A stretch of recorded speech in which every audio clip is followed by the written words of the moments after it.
there is a gap. Everybody say gap. There is a gap that only God can speak into. There is a gap that only God sees. And I'm gonna tell you something about the person sitting next to you. They've got gaps. Touch the person next to you and tell them you got gaps. But I've got gaps, and I've got good news about the gap. God is in the gap. But you know, when Moses died and Joshua took over, the first thing that God told them to do was to start walking around, which is what they had been doing for 40 years prior. So when you've been on a 40-year walk and God asks you to take another few practice laps, and you're ready to fight, and you're ready to get married, and you're ready to have children, and you're ready for your ministry to grow, and you're ready for a promotion, and God says, I'm gonna need you to take another lap, it's easy to understand why people give up in the gap, because I'm tired of walking. I'm tired of shouting about things that are happening for other people and not happening for me. I'm tired of disconnecting my brain when I come in church and pretending like I don't have any problems and trying to use worship as some sort of escape vehicle from a reality that I have to go back and deal with on Monday.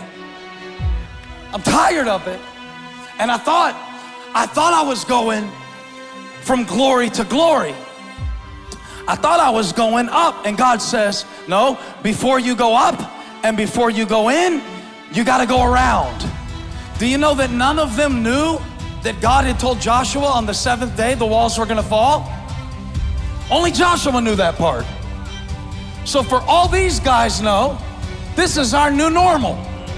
Our daily routine is walking around these walls hand in hand with some trumpets that we're never gonna get to blow.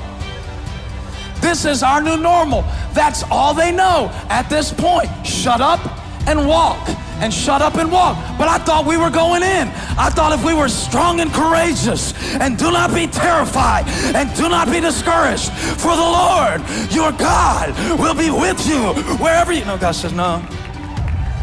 Walk around. Walk around. Walk around.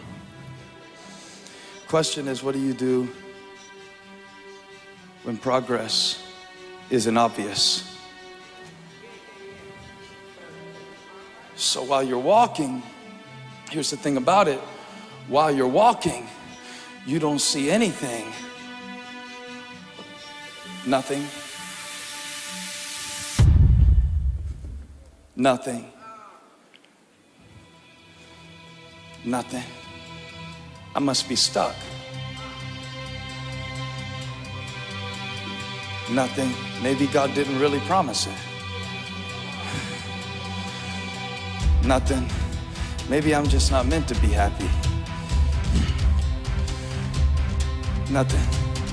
Maybe God can't use someone like me. Nothing. I see people stop on lap 6 and call it stuck. And you never know when this might be your last lap. And wouldn't it be a horrible thing for you to have the faith to survive the wilderness and stop after 6 days of walking and not see the promise of God? Wouldn't it be a horrible thing for you to be on your last lap and not know it and lie down and die because you thought that God wasn't working because you didn't see it? But I came with an announcement. Just because you don't see it doesn't mean it isn't happening. Just because your progress isn't obvious doesn't mean your faith isn't working. And sometimes what God is doing in you is more important than what you want God to do for you. It's in that gap. That's the place where God shows up, in that gap where you don't see it, where you don't feel it, where nobody's there to encourage you into it. But God is working like this, because God is in the gap. Because when the devil points at this gap, when I feel stuck with the way I am, stuck with the way it is, stuck with what I see, stuck with the thoughts, and stuck with the accusations, and stuck with the fears, when the devil points to this gap, I look back at that gap. Now, this is the gap between where I am and where I want to be. But somebody thank God for the gap between where I am and where I used to be. See, I am not yet what I shall be, but I am not what I was. I am saved by the grace of God. I am a new creation. So God said, here's what I gotta do. I'm gonna save you and I'm gonna change you, but I'm gonna do it progressively and incrementally and sometimes invisibly, and sometimes you're not gonna feel it working, because I want you to trust me. I don't want you to trust what I do for you. I want you to trust who's doing it. I want you to have a gap. So remember what I did. Remember who, forget how. Because I am God. And I don't do it the same way twice. And sometimes I touch eyes, and sometimes I make mud. And sometimes I send you to wash in the pool, and sometimes I send you back home. And sometimes I tell you to march, and sometimes I tell you to dip in the Jordan. I am God, and I will not have you dependent on a system, and dependent on yourself, and dependent on your intellect.